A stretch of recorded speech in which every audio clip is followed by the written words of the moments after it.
வச்சாங்க.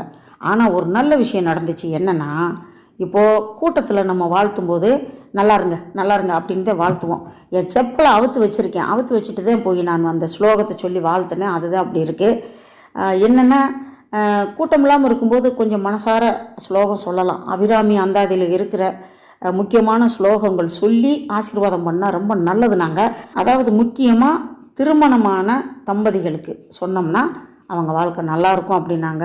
அதனால் இந்த சந்தர்ப்பம் கிடைச்சதை பயன்படுத்திக்கிட்டு அப்படியே ஓரமாக செப்பலை அவுத்து வச்சுட்டு அந்த ஸ்லோகத்தை சொல்லி அவங்களுக்கு வாழ்த்தினேன்.